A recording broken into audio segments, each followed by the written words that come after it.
Oh yeah, that's some good damage.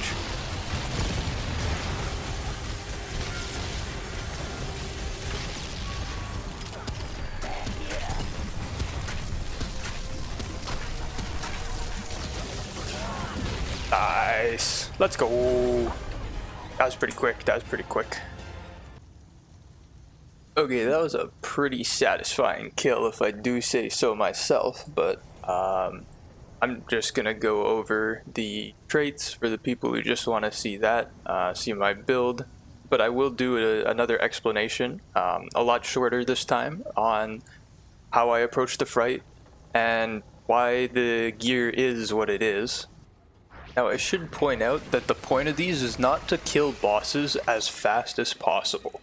It's actually to bring a whole bunch of different build variety and try totally different weapons, mods, mutators, and ideas for where your damage is going to be coming from to the game of Remnant. Because Remnant is so wonderful with its diversity, and I don't always want to be pigeonholing myself into using the same builds. So going forwards, I want to be always trying to use different builds to absolutely shred bosses.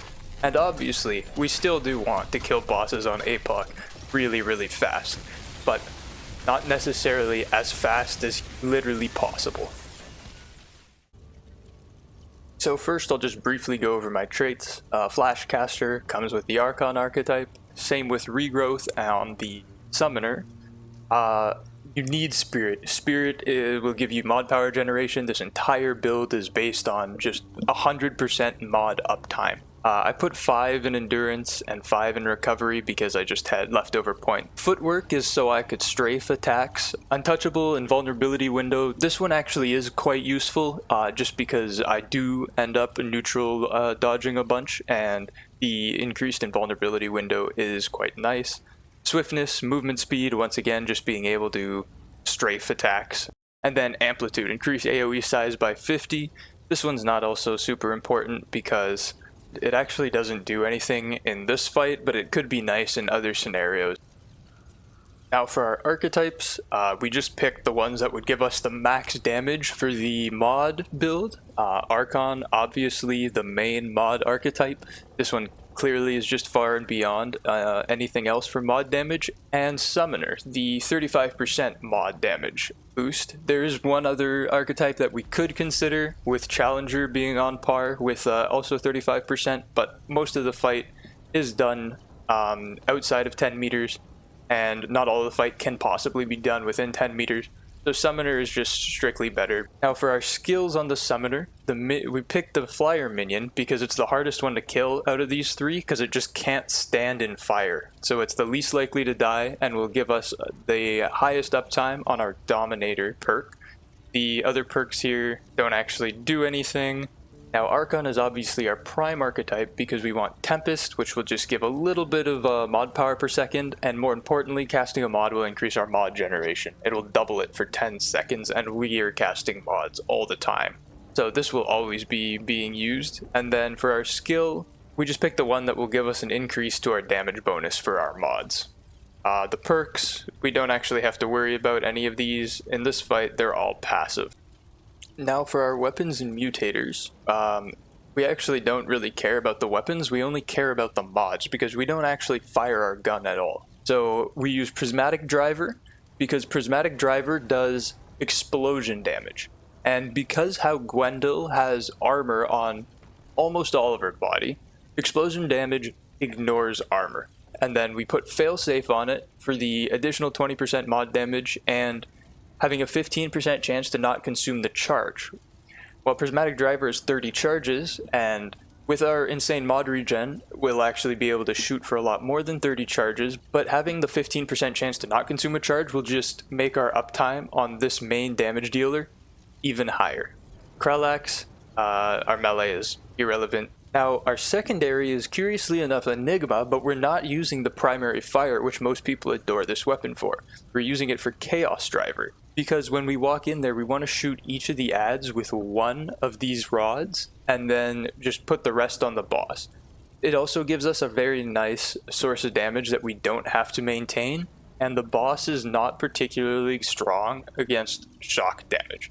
We put Harmonizer on it for the extra mod damage, and also because whenever we take out Enigma and we don't have Prismatic Beam fully charged, we want to charge Prismatic Beam that extra little bit faster, so it generates a little bit extra mod power for the stowed weapon, so we can go back to our main damage dealer during this fight. For our Relic and Fragments, our Relic is actually not useful. I put on the Runed Heart because I was wondering if I could use the Runed Heart and take advantage of that whatsoever with the mod power regen, but it just seemed slower and not effective, so you can use whatever Relic you want. My boss actually had Empathy on it, so using a Relic would be a terrible idea, but didn't actually end up mattering because I determined that the Relics were not particularly useful during the fight. For our fragments, I selected mod cost because obviously we want to generate our mods as fast as possible and be able to use as many of them as possible. Mod damage, because all of our damage is coming from mods, so this is just a straight 10% damage boost to everything. And then the last one was elemental damage. I was looking around for what possible use I could get out of the last relic fragment, and there was nothing particularly useful. Now for our ring and our amulet. Let's start with our amulet. We went with Detonation Trigger, which will increase our explosion damage by 25%, which benefits our Prismatic Driver, as well as getting a burning effect, a quite damaging burning effect over 5 seconds. Now this is actually quite strong, and I was testing a couple other options such as Ankh of Power and Golden Ribbon and Chain of Amplification, but Detonation Trigger came out on top. Let's start from the bottom for the rings. Burden a Destroyer, it's just an increased damage dealt by 15%, and it decreases the range of our firearms, but because we don't use any primary fire, the downside doesn't hurt us whatsoever. We use Burden of the Follower to get our mod power generation up. We absolutely live on mod power generation in this build for the max uptime of Prismatic Driver and Chaos Driver. Shard Banded Ring for just another solid damage ring, gives 12%, and Burden of the Gambler, which might surprise you because you would go, why do you want crit chance, crit damage on a mod build? Well, it's actually quite useful for Prismatic Driver as well as Enigma, because it does let you crit, believe it or not. And I picked Burden of the Gambler over the other crit damage / crit chance rings, Probability Court, because crit damage by 30% is just inferior to Burden of the Gambler. And for Akari Warband, we don't actually proc a perfect dodge until like a little ways into the fight, so it's not actually benefiting us whatsoever. I do realize I could probably do the fight and get Akari Warband almost right out of the gate, but I missed my opportunity on that and making the damage a little bit higher, but it's not the end of the world. Okay, now I'm just going to explain the things you do in this fight and why I made the decisions that I did. So first off, right out of the gates, you want to summon both of your minions. This is because you want your summoner damage perk on lock. Now, when you walk into the FOD gate, what I discovered is that you want to be aiming to the right where the boss actually is. You don't want to be aiming, because there's 2 ads and there's the boss. You want to be aiming to the right to make sure that the 2 ads will not hide or try to dodge anything by input reading where you're aiming, even if you're not actually trying to go for them.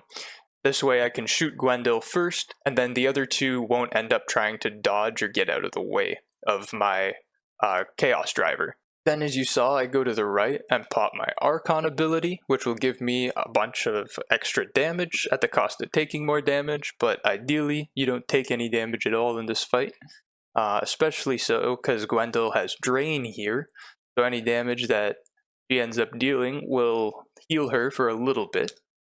So just empty the Chaos Drivers into Gwendil to get them all going, and then neutral dodge all of her attacks. Remember, this is really important because if you decide to roll, well, it's safer and you have a few more iframes, you can't go back to shooting her in time, which is why we use the trait from the Invader class to increase our iframes on the neutral dodge and just make it a little bit easier on us.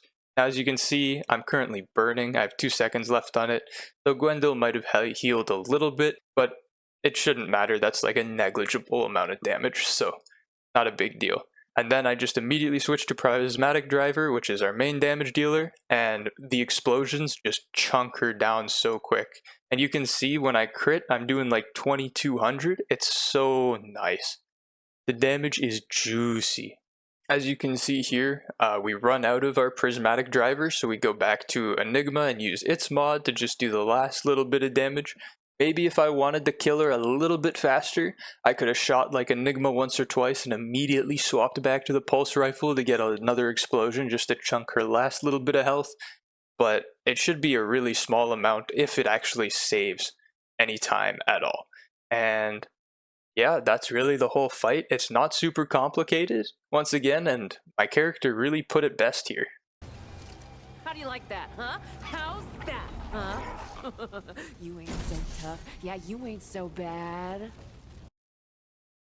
And yeah, while I was testing, I noticed that Prismatic Driver was doing a whole lot of damage to Gwendil as well as Chaos Driver, and I went, hey, these two mods aren't really regarded as big DPS dealers. I've never really seen a build using either of these two for APOC damage. So I thought, why not use these two and make a really quick video out of killing Gwendil? And yeah, if you like to see this kind of thing and want to see more, please do like and share the video.